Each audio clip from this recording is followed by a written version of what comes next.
Dios les bendiga. Bienvenidos a su clase que sería la número 8 del Diplomado Bíblico Ministerial en Teología que estamos ofreciendo aquí en el Instituto Bíblico Amiel. Gracias por estar con nosotros. Es un verdadero honor para nosotros poder compartir con ustedes el conocimiento de la teología bíblica que el Señor nos ha puesto a compartir y a poder desarrollar con cada uno de nuestros alumnos que vienen y que cada día se están añadiendo más a este hermoso proyecto del Diplomado Bíblico Ministerial en Teología que estamos desarrollando en el Instituto Bíblico Amiel. Gracias por su compañía en esta hora de este día, y ya que estamos repasando algunos puntos específicos de nuestra clase anterior. Muy bien, queremos decirles que estamos en esta ocasión bastante contentos, muy felices estamos. Gracias a Dios, estamos cada día teniendo más alumnos y más alumnos. Eso quiere decir que el diplomado está teniendo una aceptación bastante buena alrededor del mundo de habla hispana.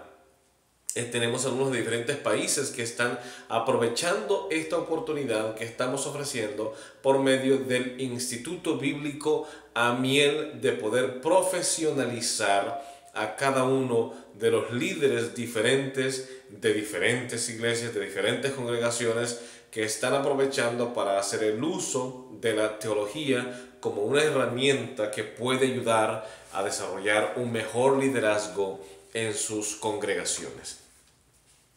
Estamos en línea derecha, en línea recta, estamos hablando de que esta sería la clase número 8, aunque en realidad es la clase número 2 del segundo módulo del presente diplomado en teología. Queremos hacer un pequeño repaso. Estamos hablando y hemos estado discutiendo y compartiendo acerca de un análisis etimológico que estamos realizando palabra por palabra en Génesis 1:1. Ese es el tema que nos ocupa, y pues ya anoche llegamos hasta la tercera palabra del libro de Génesis, más bien dicho del versículo número 1 de Génesis 1. Llegamos a la tercera palabra, que sería Elohim, y hablábamos acerca de que Bereshit pues venía de dos raíces hebreas, que sería Berit, que significa pacto, y Reshit, que significa primero o principal. En este sentido, entonces, deducimos y se llega a la conclusión de que la primera idea y el primer objetivo principal que Dios tenía en mente era establecer un pacto con el ser humano. Así lo vemos claramente en el desarrollo de la historia posterior del hombre, aunque después de la entrada del pecado, Dios siguió estableciendo su pacto con el hombre, con Adán, con Noé, con Abraham, con el pueblo de Israel, con David, y finalmente a través de Jesús estableció el pacto con toda la humanidad, con el fin de que todos, como dice el apóstol Pedro, acudamos al arrepentimiento, que ese es el verdadero objetivo de nuestro Padre Celestial. Él en realidad siempre tomó la iniciativa desde el principio, desde la primera palabra de la Biblia. Fue Dios quien tomó la iniciativa para establecer un pacto, una relación de amor con el hombre. Bien, la segunda palabra que hablábamos a la clase anterior era sobre bará, la palabra bará, que significa crear. Y crear aprendimos que es traer a la existencia algo a partir de la nada. Lo que significa que Dios en el principio bará, significa en el principio Dios trajo todo a la existencia a partir de la ausencia de materia. Esto definitivamente contradice mucho a las teorías que aseveran de que en algún momento Dios creó la materia, la abandonó y después regresó a darle forma y un orden y diseño. Entonces aquí vemos claramente que Dios trajo a la existencia a partir de la ausencia de todo, trajo la presencia de todas las cosas. Muy bien. La tercera palabra que estudiábamos en la clase anterior era sobre el Elohim, que es la tercera palabra de Génesis 1:1. Y aprendimos que Elohim es una palabra que también proviene de dos raíces hebreas. La número 1, que es el, que también significa el Padre de todos, y también Him, que es una terminación plural de la palabra, que en este caso la palabra etimológicamente hablando debía haberse traducido como los poderosos, aunque por la doctrina monoteísta de la Biblia debe ser traducida como el Todopoderoso. Así que de esa manera fue hecha la traducción correctamente. Y bien, entonces en esta clase vamos a detenernos por un momento en la cuarta palabra de Génesis 1:1. Como les dije en la clase anterior, en esta clase íbamos a estudiar acerca de una palabra que nunca fue traducida a ningún idioma, es decir, fue escrita en hebreo y nunca se tradujo ni al griego, ni al inglés, ni al latín, ni al español. De manera que solamente se puede entender desde una perspectiva etimológica completamente hebrea. Como ustedes pueden ver en la pantalla, lo que ustedes observan allí es que la palabra es et. Lo que ustedes ven, las dos letras de arriba de la pantalla, la letra que ven es la que parece una X, que bueno, no quiero entrar en esos detalles porque es algo que ustedes van a conocer cuando entremos a la introducción del idioma hebreo como un idioma bíblico. La que parece X se llama Aleph. Y esa es la primera letra del alfabeto hebreo. Y la siguiente letra que ven ustedes, como les dije que el idioma hebreo se lee de derecha a izquierda, entonces la segunda letra, esas son las únicas dos letras que tiene esa palabra, es Tab, que es entonces la última letra del alfabeto hebreo. Ahora, tenemos allí la primera y la última letra del alfabeto hebreo. Ahora, ustedes dirán, ¿pero qué tiene de especial eso? Pues mucho. Ahora, al final ustedes ven, yo escribí Jesús. En realidad, et no significa Jesús. Es una palabra que está repetida a través de toda la Biblia en el idioma hebreo porque es una palabra que sirve de conexión entre diferentes palabras del idioma, pero que en Génesis 1:1 de manera muy especial tiene unas aplicaciones que se derivan directamente para aplicarse a Jesús. Ahora, déjenme decirles por qué razón, qué tiene de especial esas dos letras, por qué nunca fue traducida. Primero, porque no es una palabra que tenga un significado, simplemente es et. Simplemente es la primera y la última letra del alfabeto del idioma hebreo en el que se escribió el Antiguo Testamento de nuestras Biblias. Entonces, ¿cuál es lo especial que tienen estas dos letras? Bueno, en primer lugar, que es la primera y la última letra del alfabeto hebreo. Pero eso, ¿qué es lo que tiene de especial? Muy bien, déjenme hacerles un pequeño recorrido a través de la Biblia, específicamente donde tiene que ver con algo más allá de ser simplemente la primera letra y la última letra del alfabeto hebreo. Quiero llevarlos entonces a la siguiente cita, que sería la de Zacarías, capítulo número 12 y el versículo número 10. Y ustedes pueden buscarlo en su Biblia, aunque allí en la pantalla les va a aparecer. Nos hemos encargado de que tengamos todo visualmente. En Zacarías capítulo 12, versículo 10 nos dice: y derramaré sobre la casa de David y sobre los habitantes de Jerusalén el espíritu de gracia y de súplica, y me mirarán a mí. Yo quiero que noten muy bien, de hecho tenía otra foto que quería poner allí, finalmente no se pudo. en esa frase que dice, y me mirarán a mí, a quien han traspasado. Tal vez en la otra foto, tal vez mañana pueda, en la siguiente clase, puede ser mañana o en la siguiente clase, pueda subirles esa foto donde hago una flecha en donde después de mí aparece, donde dice, y mirarán a mí, justo después de mí, en el idioma hebreo, aparece entonces la primera letra y la última letra del alfabeto hebreo, de nuevo, una mención, es decir, allí la palabra sería et, como aparece, ya la vimos en la vista anterior, dice et. Ahora, es la primera letra del alfabeto hebreo y la última letra del alfabeto hebreo que tampoco pudo ser traducida en este pasaje. Pero de nuevo, vamos a leer el texto.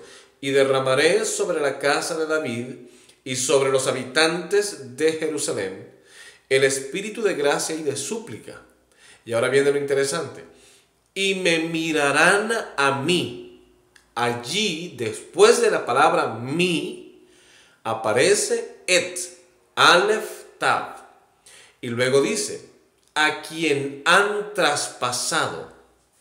En otras palabras, es muy, inclusive en español se puede notar, como que allí faltó algo. Y me mirarán a mí. ¿A mí qué? A quien han traspasado. Según los especialistas, este texto debería de ser usado en doble sentido, más bien dicho, en dos sentidos. Número uno, es un texto mesiánico. Jesús hablando.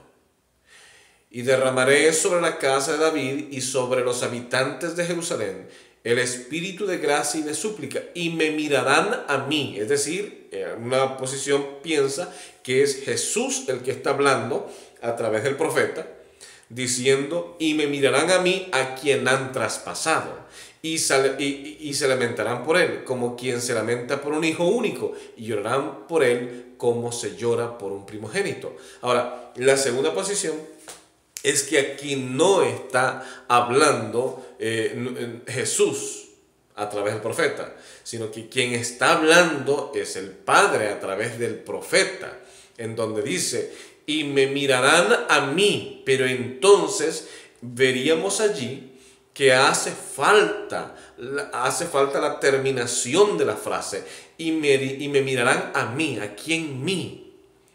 A quien han traspasado, y se lamentarán por él. Lo que entonces algunos proponen es que después de ese mi, cabe, que allí en hebreo está perfectamente donde está la palabrita et, alef, tab, que implica directamente a Jesús. En otras palabras, el pasaje podría ser traducido, y me mirarán a mi hijo, a quien han traspasado, y se lamentarán por él como quien se lamenta por un hijo único, y llorarán por él como se llora por un primogénito.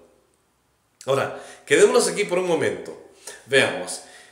Este texto, si ustedes ven, se está escribiendo muchos años atrás, más de 500 años atrás, antes de que Jesús naciera. Más de 500 años antes de que Jesús naciera, el profeta, que es uno de los últimos, está escribiendo el libro profético de Zacarías. El profeta Zacarías está escribiendo y está hablando de... Ahora, nosotros lo entendemos y estamos sabiendo que se está refiriendo a Jesús. Pero ¿quién podría pensar que el profeta se estaba refiriendo a Jesús en esos 500 años posiblemente antes de que siquiera Jesús hubiese nacido? El profeta ya está anunciando lo que le pasaría a ese Mesías. Dice allí, y derramaré sobre la casa de David y sobre los habitantes de Jerusalén el espíritu de gracia y súplica.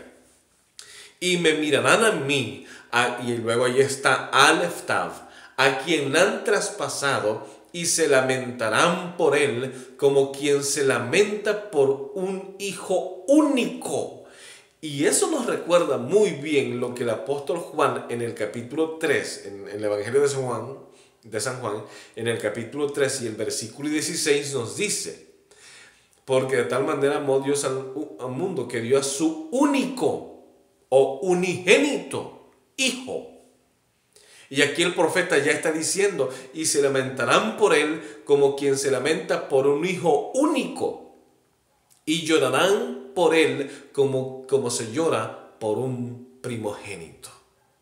Notan ustedes, varios cientos de años atrás de que Jesús naciera, ya el profeta estaba narrando lo que le pasaría al Hijo de Dios, lo que le pasaría al descendiente de David, lo que le sucedería al Mesías prometido desde la entrada del pecado. Entonces, aquí ya se mencionaba que a Jesús se le iba a traspasar. Ahora, lo que quiero mencionar es que esa palabra, Aleph Tav, aparece justo después de la palabrita mi, y me mirarán a mí, justo allí, que hay una implicación directa entre el Aleph Tav y a Jesús como el unigénito y como el Hijo de Dios para que muriera por la humanidad.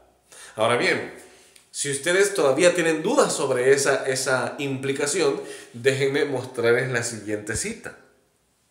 En la siguiente cita, esto es ya recapitulando lo de Zacarías 12:10. Vean lo que dice en hebreo, ahí está, se las encerré en un círculo. Vean lo que dice allí. Y me mirarán a mí, show me, o me es la palabra que está antes. Y luego dice que significa Aleph Tav. Mirarán a mí, luego sigue ¿Nota lo que se está diciendo? Regresemos un poquito. Vamos a regresar un poquito. Y me mirarán a mí, a quien han traspasado. O sea, estamos hablando de que sí estamos realmente hablando del Aleph Tav. Ahora, todavía estamos con eso en la cabeza. ¿Qué es Aleph Tav? Es la primera letra del alfabeto hebreo y la última letra del alfabeto hebreo. Pero ¿qué de especial tienen eso entonces con la implicación profética mesiánica que está haciendo Zacarías en el capítulo 12 y el versículo 10? Vamos a ver si realmente esto es lo que significa. Fíjense lo que dice Juan capítulo 19 y el versículo 37. San Juan capítulo 19 y el versículo 37. Fíjense bien. Esta es la segunda cita que quiero que analicemos. Juan está hablando acerca del momento en que estaban traspasando el costado de Jesús. Ahora, la palabra traspasar ya se nos hace familiar porque acabamos de leerla en Zacarías 12:10. Lo que eso significa entonces de que si Zacarías 12:10 estaba profetizando la muerte de Jesús y que traspasarían su costado, aquí Juan no lo está profetizando, lo está observando. Y él está narrando en su evangelio lo que él vio con sus ojos acerca de cómo traspasaron a Jesús. Mira lo que dice. Y también en otra escritura dice: mirarán al que traspasaron, hablando del Aleph y el Tav, la primera letra del alfabeto hebreo y la última letra del alfabeto hebreo que aparece en Zacarías 12:10. Es decir, Juan se está refiriendo a esa escritura del profeta Zacarías del capítulo 12 y del versículo 10, donde está diciendo el profeta con muchos cientos de años antes de que él sucediera, de que traspasarían al al Aleph y al Tav, al Hijo de Dios, al unigénito y al primogénito de toda la creación, como dice en otra parte Pablo. Lo que entonces Juan está diciendo, y también otra escritura dice: mirarán al que traspasaron. ¿A quién? Al Aleph, al Tav, al al unigénito. Ustedes van captando ahora. No sé si ustedes van entendiendo un asunto. Cuando un líder, cuando un teólogo, y hablo con toda honestidad, se presenta ante una congregación para predicar un mensaje, el mensaje no tiene que ser creído porque el predicador o porque el investigador lo dijo y ya. No, se tiene que hacer un trabajo como lo que estamos haciendo en este momento. ¿Qué significa el Aleph Tav? Pues hay que ir por el contexto. Primero la etimología, luego el contexto inmediato, después el contexto lineal que tiene de repetición y ensanchamiento a través de toda la Biblia. ¿Y qué es lo que significa? Para que entendamos que estos pasajes son complementarios, son contexto el uno del otro. Zacarías, esto se le llama inspiración del Espíritu Santo. Zacarías, con más de 500 años allá, antes de que Jesús naciera, escribiendo acerca de la muerte de Jesús. Y Juan allí escribe, allá por el año 90 tal vez, está escribiendo el libro, el Evangelio de San Juan. Y allí él está escribiendo acerca de Jesús. ¿Cómo fue que lo traspasaron? A eso se les llama inspiración del Espíritu Santo. ¿Cómo Juan podía estar seguro de eso? Porque el Espíritu Santo lo estaba revelando. Ahora bien, vamos a ver una cita más que el apóstol Juan escribe en el libro de Apocalipsis. Vamos a ir a Apocalipsis, capítulo número 1 y el versículo número 8, que esa es la tercera cita que quería que mencionáramos en esta sección sobre qué es el Aleph Tav. Fíjense lo que dice detenidamente allí Apocalipsis 1:8. Dice: yo soy el alfa y la omega, dice el Señor Dios, el que es y que era y que ha de venir, el Todopoderoso. Ahora, ahí les coloreé de rojo lo que significa yo soy el alfa y la omega. ¿Qué es el alfa y la omega? Muy bien. En el idioma en que se escribió el Nuevo Testamento es el griego. Aunque algunos dirán que no es el griego, que fue hebreo, que después del hebreo se transcribió al griego. Bueno, podrán algunos no estar a favor, pero las evidencias apuntan en que en todo el Nuevo Testamento fue escrito en griego. Y la copia más antigua que se tiene es el Códice Sinaiticus, de más o menos unos 200 o 250 años después de Jesús. Y ya ese códice está en griego. Por lo tanto, al tener la evidencia más antigua sobre que el Nuevo Testamento estaba en griego, entonces asumimos de que estaba realmente en griego. Ahora, esté o no esté de acuerdo conmigo, lo que enseña la Biblia es eso.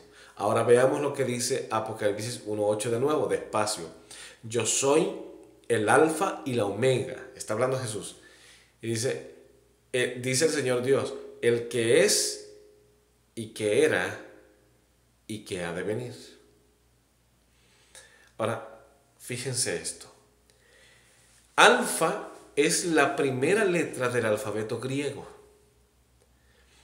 Y omega es la última letra del alfabeto griego. Y lo que vimos en Génesis 1:1 y la cuarta palabra es que Aleph es la primera letra del alfabeto hebreo. Y Tab es la última letra del alfabeto hebreo, que sería Et en este caso. Y en griego, alfa es la primera letra del alfabeto griego. Y entonces omega es la última letra del alfabeto griego. Es decir, que si el Nuevo Testamento se hubiese escrito en idioma griego, entonces en vez de alfa hubiese dicho Aleph y en vez de omega hubiese dicho Tab.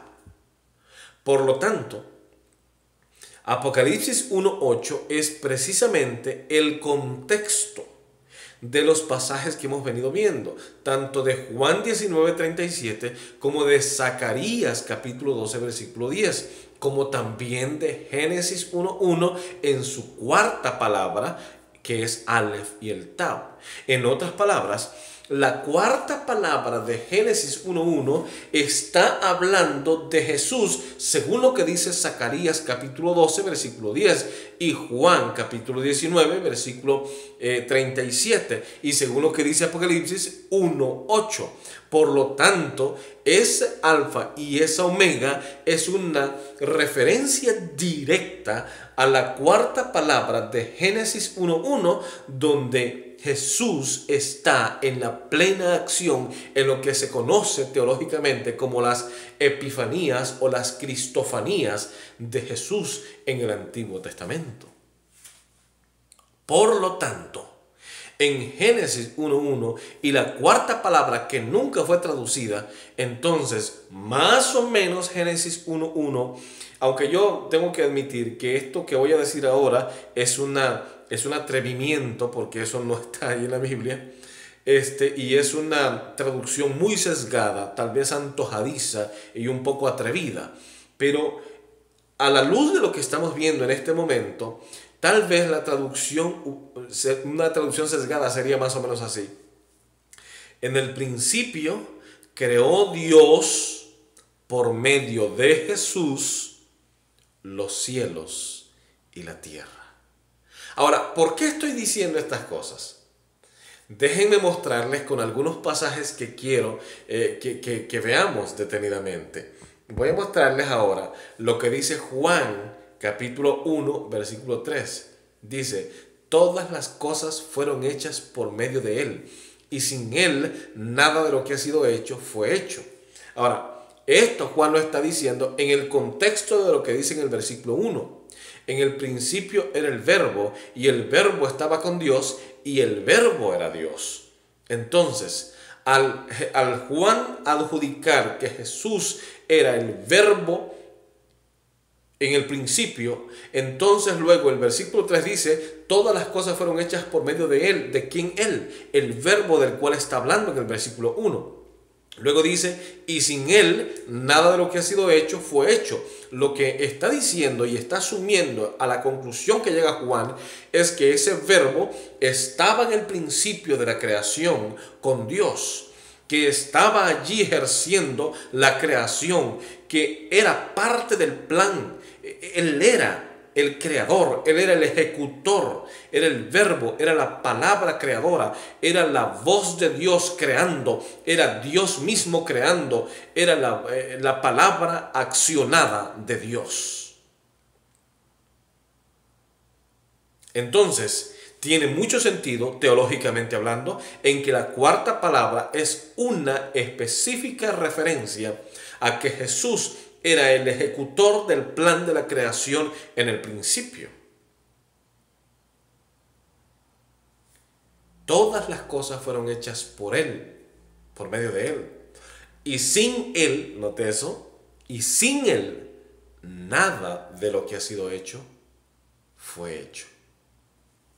Ahora, déjenme mencionarles la cita que aparece aquí en Colosenses 1:16. Nos dice, porque en Él fueron creadas todas las cosas, tanto en los cielos como en la tierra, visibles e invisibles, ya sean tronos o dominios, o poderes o autoridades. Todo ha sido creado por medio de Él y para Él.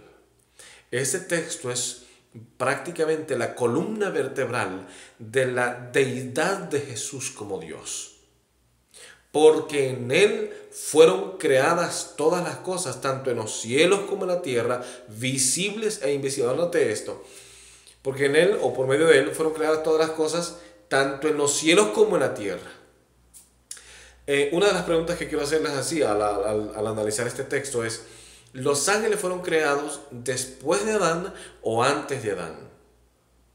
Pues la respuesta es muy sencilla, fueron creados mucho antes que Adán, en las edades eternas pasadas. Entonces, ¿quién fue, según este pasaje, el que estaba creando las cosas allá en el cielo? Pues según este pasaje, es Jesús el creador de las cosas. que estaba creando a los ángeles en el cielo. Entonces la pregunta es, ¿quién fue el creador de aquel ángel que en algún momento se rebeló contra Dios? Pues si Jesús es el creador de todas las cosas en el cielo y en la tierra, entonces Jesús también fue el creador de ese ángel sabio e inteligente. Y en un momento ese ángel se rebeló contra la mano que lo había formado y lo había creado. De modo que según Colosenses, Jesús es el creador por excelencia. Ahora, fíjense qué interesante. A veces me gusta usar esta analogía porque ilustra bastante bien lo que voy a mencionar. Vamos a suponer que usted va a construir o construyó una casa. Esa casa la construyó y entonces colocó un sistema eléctrico. Todas las casas tienen un sistema eléctrico, bueno, la mayoría. Y entonces usted mandó a arreglar muy bien eso, pero al transcurrir los años algo salió mal. Vamos a decir que una pared se abrió. No sabemos por qué, pero la pared se abrió. Por lógica, ¿a quién sería la primera persona que usted llamaría para que vea el problema de la pared y si se puede resolver? Por sentido común, nos ponemos a pensar de que la persona ideal para que vea ese problema debe ser la persona que construyó esa casa. Es el que conoce dónde está el sistema de ventilación, el sistema de eléctrico, todo sobre la casa, porque él fue el constructor de la casa.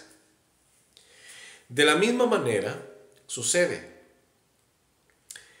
en la creación, según Juan capítulo 1 versículo 3, 1 al 3, y Colosenses 1:16, además de otros pasajes que pudiésemos mencionar en este momento. Según la Biblia, Jesús es el ejecutor del plan de la creación en Génesis 1. Es decir, que el término Elohim de algún modo también puede ser traducido o entendido en el concepto de una pluralidad. Por lo tanto, Jesús estaba presente en su cristología, en su epifanía antes de venir como hombre a la tierra. Y estaba presente en la creación, estuvo participando de la creación. Pero algo salió mal. El pecado entró a la tierra por medio de la primera pareja de nuestros primeros padres. Y al pecado entrar a la tierra, arruina el plan de Dios, el plan de felicidad y vida eterna para toda la humanidad a partir de Adán. El plan se destruye, el plan se desmorona. Pero entonces alguien tiene que reponer, alguien tiene que reparar ese daño. Y el único que sabía perfectamente cómo hacerlo, porque conocía el daño que había sido causado por medio del pecado, era el mismo creador de los cielos y de la tierra, el mismo creador de la vida, el mismo que había ejecutado el plan de Dios. Y ese solamente podía ser Jesús. Por lo tanto, es Jesús el que toma la determinación y dice, yo quiero morir por el hombre. Es una decisión que había sido tomada en las edades eternas pasadas. Y él dice, yo quiero morir por el hombre, voy a morir por el hombre, porque yo amo tanto la creación que yo no voy a dejar que el hombre perezca en la desgracia del pecado. Y esa es la razón por la que en Juan también, allá cuando se está crucificando a Jesús, en San Juan, no recuerdo ahora mismo la cita, pero me parece que es allí 19:30 por allí, donde dice, consumado es. Esa expresión que Jesús está dando en la cruz del Calvario, cuando Él está muriendo en ese momento, significa, y ha sido traducido como, hecho está. O en otras palabras, he concluido correctamente la misión que me encomendaste. ¿Cuál era la misión de Jesús cuando viene a la tierra? Era restaurar las cosas, era arreglar el problema del pecado. La muerte de Jesús pagó nuestra deuda, pagó nuestra muerte. Al morir en la cruz, Él nos da vida, Él nos da esperanza, Él de nuevo empareja la balanza y hace que el hombre tenga la capacidad, más bien dicho, la oportunidad y la posibilidad de elegir a quién debe seguir. Es en ese momento que Jesús dice consumado es. La pregunta hecho es consumado es, la expresión consumado es significa he concluido satisfactoriamente, he cumplido perfectamente la misión de la salvación y el rescate del hombre. El único que podía restaurar, reparar, arreglar el problema del pecado era el mismo Creador. Y en ese sentido, Jesús, nuestro Creador, el que moldeó a Adán del polvo de la tierra, Él era el que debía también restaurar el problema del pecado. ¿Y cómo lo hizo? Viviendo una vida como ser humano y muriendo la muerte que el hombre debía morir, pagando la deuda del hombre y tomando la vida que había en sí mismo para resucitar de entre los muertos, para poder darnos esperanza y poder decir aquellas palabras que se encuentran en San Juan 14, 1 al 3. No se turbe vuestro corazón. Creéis en Dios, creed también en mí, dice Jesús. En la casa de mi Padre hay muchas moradas. Voy pues, dice Jesús cuando está ascendiendo al cielo, a preparar morada para vosotros. Y si me fuere y os preparare lugar, vendré otra vez y os tomaré a mí mismo, para que donde yo esté, vosotros también estéis. Hermosa invitación que Jesús hace al redimirnos del pecado. Ahora bien, regresando a Génesis 1:1 y la cuarta palabra, este Jesús, este Aleph Tab, este Alfa y Omega, este unigénito se refería a Cristo Jesús. Por lo tanto, en Génesis 1:1 y la cuarta palabra debe traducirse como Jesús nuestro Señor, Jesús nuestro Salvador, Jesús nuestro rescatador del pecado. A ese Jesús es que nosotros debemos amar y debemos seguir en esta hora.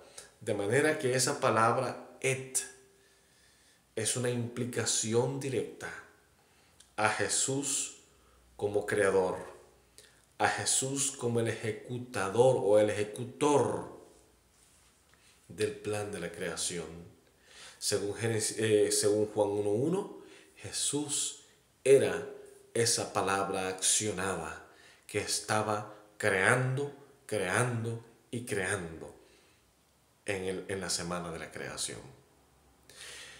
Hemos llegado al final de esta clase. Yo espero que lo hayas disfrutado tanto como yo. Quiero verte en la siguiente clase de este diplomado. Debes ser disciplinado y organizado. Esto es como ir a la escuela siempre. Esto es como ir a la universidad. Solo que tú manejas tu tiempo. Aparta tiempo para esta clase. Aparta tiempo para poder graduarte y empaparte de conocimiento. La siguiente clase es muy interesante también. Espero que no te la pierdas. Esa siguiente clase será la 9ª clase del diplomado. Queremos que te gradúes, queremos que seas un mejor líder, queremos que prediques la palabra, que sepas lo que estás predicando, que conozcas tu Biblia, que seas un teólogo de verdad. Que Dios te bendiga y nunca olvides que la gracia de Jesús está contigo. Bendiciones.